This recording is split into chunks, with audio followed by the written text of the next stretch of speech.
Sa pagitan ng kalikasan at kababalaghan, may mga nilalang na tinatawag na mushi, sinaunang anyo ng buhay na bihira makita, ngunit malalim ang koneksyon sa mundo. Si Ginkgo, isang mushishi o mushi master, ay naglalakbay sa iba't ibang panig ng Japan upang tulungan ang mga taong naaapektuhan ng mga nilalang na ito. Bumalik na tayo sa kwento ni Ginkgo at ng mundo ng mushishi.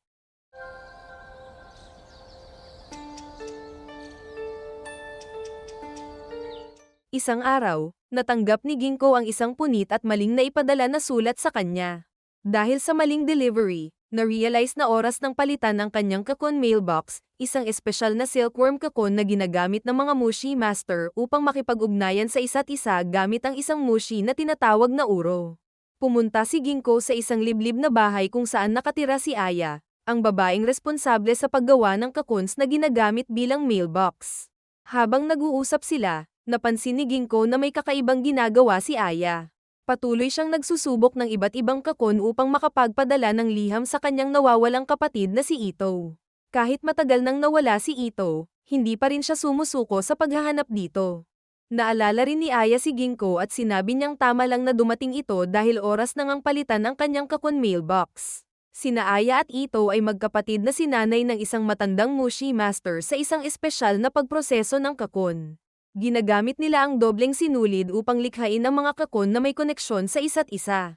Dahil dito, nagagawang tumawid ng uromushi sa mga cocoon upang magpadala ng mga liham. Binalaan sila ng kanilang master na huwag kailanman magsara ng anumang pinto. Dahil mabilis dumami ang uro kapag napunta sa isang closed space. Kapag may pumasok sa isang kwarto na puno ng uro, maaaring mahila ito sa isang dimensyon kung saan hindi na siya makakabalik. Habang nagtatrabaho, si Ito ay nakatulog sa tabi ng mga nilalabhang damit. Dahil sa hangin, isang kumot ang lumipad at tumakip sa kanya. Nagising siya na napapaligiran ng uromushi. Nakita siya ni Aya at itinanggal ang kumot, ngunit biglang sinabi ni Ito na huwag niyang alisin. Ngunit huli na ang lahat, wala na si Ito. Simula noon, hindi na tumigil si Aya sa paghahanap sa kanyang kapatid. Ginamit niya ang kanyang mga cocoon upang subukan siyang maabot. Ngunit walang sumasagot, kaya lalo siyang nalugmok sa kanyang lungkot. Dahil dito, nagpa siya si Ginkgo na tulungan siya. Dinala ni Ginkgo si Aya sa isang bukas na lagusan ng uro, isang portal patungo sa kakaibang dimensyon. Itinali niya si Aya sa isang kadena bilang panseguridad. Ipinakita niya ang napakalawak na daigdig ng uro, puno ng tila walang katapusang madilim na daanan. Sinabi niya kay Aya na kung nandito si Ito, wala na silang ibang paraan para hanapin siya. Ang lugar na ito ay parang walang katapusang maze. Sinubukan kumbinsihin ni Ginkgo si Aya na huminto na sa kanyang paghahanap, dahil maaaring wala ng pag-asang mahanap si Ito. Ngunit matapos umalis ni Ginkgo, hindi pa rin sumusuko si Aya. Umaasang isang araw, makikita niya si Ito na lumalabas mula sa lagusan. Lumipas ang maraming taon, at isang araw, isang tagagawa ng silk fabric ang nagulat. Sa loob ng isang cocoon na inani niya, mayroong isang batang babae na halos 10 taong gulang ang nasa loob. Hindi ito makapagsalita, ngunit may dala itong isang liham.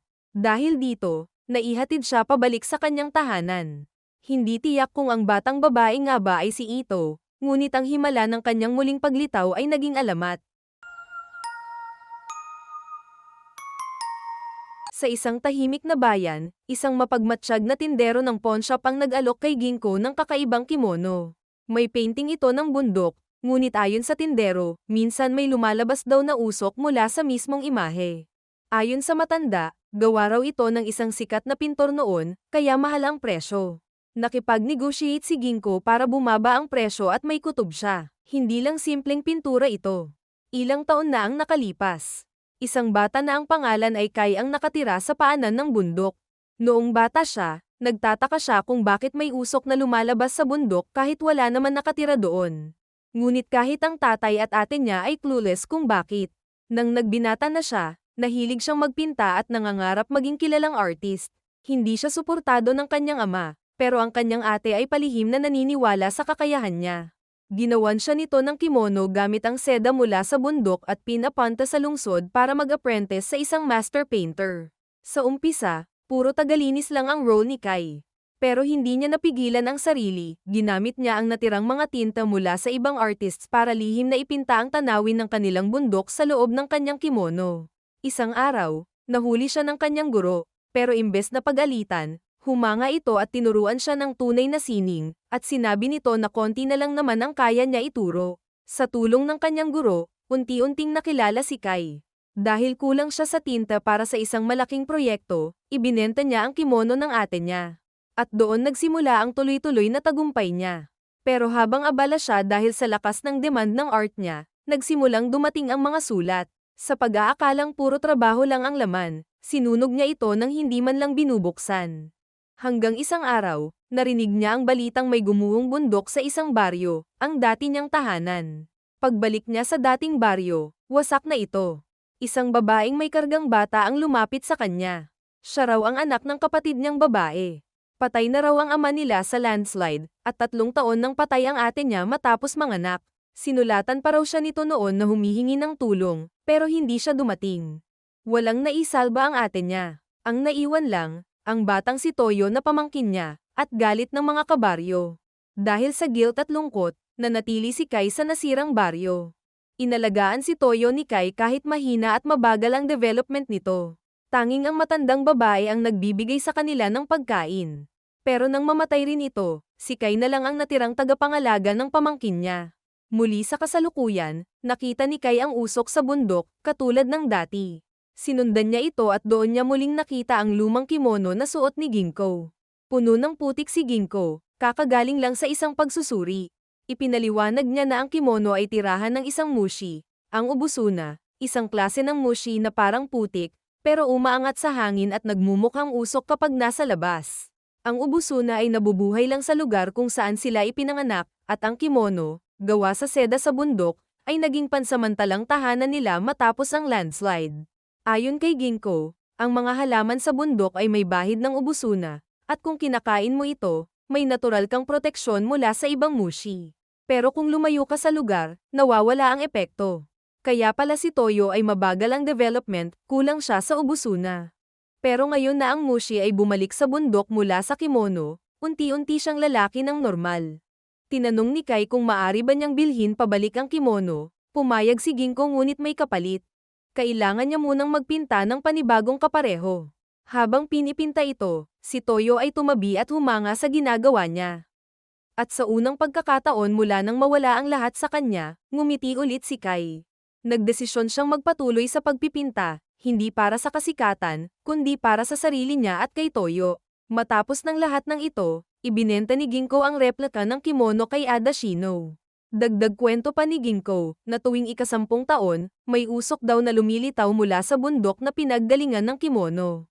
Si Ada Shino, natuwa. Si Ginko, ngumiti ng palihim.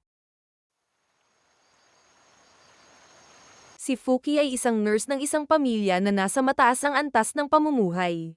Dito niya nakilala si Seijiro, ang panganay na anak ng pamilya. Sa mga gabing magkasama sila, nagkaroon sila ng matibay na romantic connection habang nanunood ng mga bituin at nagkakaroon ng mga tahimik na usapan. Pero habang papalapit ang pagtatapos ng kontrata ni Fuki, dumating ang isang gabi na nagbago ang lahat. Habang nag-uusap sila ni Seijiro sa tabi ng ilog, napansin ni Fuki ang isang kakaibang puting string na nakabitin mula sa langit. Nang hinawakan niya ito, bigla siyang nawala ng malay at dinala siya sa isang lugar na hindi kayang ipaliwanag ni Seijiro. Iniwan si Seijiro na naguguluhan at nag-iisa sa tabi ng ilog. Makaraan ng ilang panahon, narating ni Ginko ang bundok kung saan natagpuan niya si Fuki. Biglang nagkaroon ng malay si Fuki at sinundan niya si Ginko. May pinainom siya kay Fuki na isang tsaa para mag-improve ang sitwasyon nito. Makikita niyang nasa sa isang kakaibang kalagayan ito, isang sinulid na nagmumula sa gitna ng kanyang palad ang nag-uugnay sa kanya sa pagitan ng mundo ng mga tao at mga mushi. At muntik na siya naging ganap na mushi. Mas madali din siyang makaka-recover pag nasa lugar siya ng maraming tao. Nag-camp sila at nakita ni Fuki ang River of Light na ang nagpapailaw ay mga mushi. Binalaan niya ito na huwag tumingin sa mga mushi, sa halip ay tumingin sa mga bituin sa langit. Pagkagising ni Fuki ay bumalik na ang mga alaala niya. Bumalik sila sa nayon at nagkita sila ulit ni Seijiro at kinuwento ni Seijiro ang nangyari. Tumanggap siya ng payo mula kay Ginko na nagsabi na ang nangyari kay Fuki ay dahil sa isang mushi na tinatawag na Tenpengusa, ay isang mushi na naninirahan sa dagat ng mga bituin na umiiral sa kahilera ng ilog ng liwanag. Kamukha nila ang mga kometa na may mahahabang buntot, at kumakain sila ng mas mahihinang mushi sa kalangitan. Paminsan-minsan, kapag kakaunti ang kanilang nahuhuling biktima, ibinababa nila ang kanilang mga buntot patungong lupa upang subukang makahuli ng pagkain doon. Sa kaso ni Fuki, hindi siya kayang kainin ng mushi dahil sa kanyang laki, kaya't iniwan siya sa mundong ito at ibinagsak pabalik sa lupa. Sinabi ni Ginko kay Seijiro na kung hindi maipakita ang isang mas malalim na koneksyon kay Fuki at ipakita na siya ay tunay na bahagi ng mundong tao, tuluyan itong mawawala. Lumipas ang ilang buwan, at bumalik si Ginko upang makita ang kalagayan ni Fuki dahil nawala ulit ito. Nagbigay ng matinding stress ang naibigay ng di pagsang-ayon ng tatay ni Seijiro sa kasal nila. Unti-unti din nagbago si Fuki at naging sobrang magaan niya na halos lumutang na siya, hanggang sa nawala na ito. Si Seijiro na lang ang naging koneksyon ni Fuki sa mundo ng tao. At ang hindi pagtanggap ni Seijiro sa pagtutol ng tatay niya at ang sitwasyon ni Fuki ang naging rason bakit naputol ang koneksyon ni Fuki sa mundo ng tao. Tanging si Ginko na lang nakakakita kay Fuki at sinabi niya kay Seijiro na may pag-asa pa, kung hindi magsasagawa ng mga hakbang si Seijiro upang muling buhayin ang pagmamahal at pakiramdam ng pagiging buhay na tao ni Fuki, ay tuluyan na itong mawawala. Sa gabing iyon, nagdesisyon si Seijiro na magpakasal sa kanya. Hindi ito karaniwang kasal, wala si Fuki sa kanyang harapan, ngunit ipinakita pa rin ni Seijiro ang kanyang pagmamahal. Madalas niyang kausapin si Fuki kahit na hindi niya ito nakikita o hindi ito nakakasagot. Ginawa niya ang lahat ng paraan upang ipakita kay Fuki na siya ay mahalaga at bahagi siya ng kanyang buhay, kahit pinag-uusapan na siya ng ibang tao. Gumawa rin siya ng isang tahanan para sa kanila at pinilit niyang muling buhayin ang mga alaala nila sa bawat hakbang na ginagawa. At isang araw, unti-unting bumalik si Fuki sa mundo ng mga tao, bigla siya lumitaw sa harap ni Seijiro. Ang kanyang katawan ay muling naging matatag at hindi na siya nawawala sa paligid. Isang happy ending para kay Seijiro at Fuki, na sa kabila ng mga pagsubok at pagdurusa, natagpuan ang kanilang landas patungo sa isa't isa.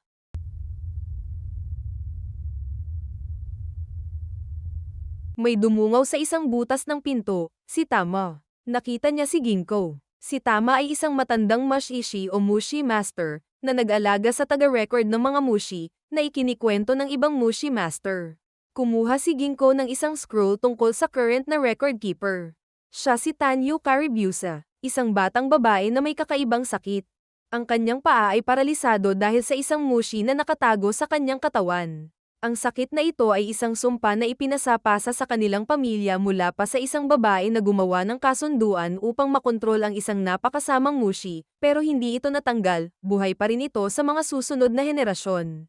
Noong bata si Tanyo, sinabi ni Tama na ilang henerasyon nang pinapasa ang sumpa ng mushi, at kung paanong ang mushi na ito ay isang nilalang na nais pumatay ng lahat ng buhay, mga hayop, mushi, at tao.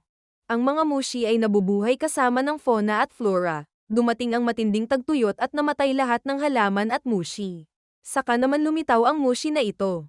At ang lahat ng mga tala at record tungkol dito ay nawala na.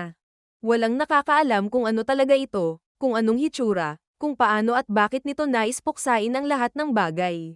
Si Tanyu, bilang isang malayong apo ng babaeng gumawa ng kasunduan, ay ipinanganak na may tatak na ng sumpa sa kanyang katawan, ang mushi ay patuloy na naninirahan sa kanya. Binubuo ni Tanyu ang mga kwento ng mga mashishi na narinig niya at ang lahat ng mga detalye tungkol sa mga mushi na sinubukan nilang patayin. Ang mushi sa kanyang katawan ay nagpaparamdam at nagdudulot ito ng matinding sakit sa kanya. Nagsimula ang pagkakaibigan nila Tanyu at Ginko, nang magkwento si Ginko na imbes na patayin niya ang mga mushi, ay hinahayaan niya itong mabuhay. Kino-contain niya lang ang mga ito. Isang araw, dumalaw si Ginko at nagkita sila muli. Habang si Tanyo ay nagpapahinga, binisita ni Ginko ang archives at nagbasa. Nang magising si Tanyo, napansin ni Ginko na may bookworms na kumakain ng mga scroll at pinigilan siya nito. Ang mga bookworms na ito ay mga mushi na alaga ni Tanyo. Ang mga bookworms ay may kakayahang gawing mahina ang mga seals ng mushi sa mga scroll, kaya't palagi niyang binabago ang mga scroll upang hindi makawala ang mga mushi. Kinailangan niyang isalba ang bawat karakter mula sa bawat volume at chapter ng mga kwento, at muling selyohan ang mga ito. Matapos magawa ni Tanyo ang lahat, ibinahagi ni Ginko sa kanya ang mga kwento ng ibang mushi, at nang maglaon ay pinili ni Tanyo na lumabas at maglakad-lakad kasama siya. Ibinahagi ni Tanyo ang kanyang pangarap, nais niyang balang araw ay matanggal na ang sumpa at makalakad ng normal. Ngunit natatakot siya na baka hindi niya ito magawa sa kanyang buhay at ang kanyang mga magiging apo ang magmamana ng birthmark na nag-uugnay sa kanila sa mushi. Nag-usap sila ni Ginko kung ano ang nais niyang gawin kapag nakalakad na siya. Sinabi ni Tanyo na gusto niyang sumama kay Ginko at makilala ang mga mushi na kanyang naririnig mula sa kanya. Pumayag si Ginko, ngunit binanggit niyang hindi niya alam kung kailan siya magiging ganap na malaya, dahil maaari rin siyang kainin ng mushi anumang oras.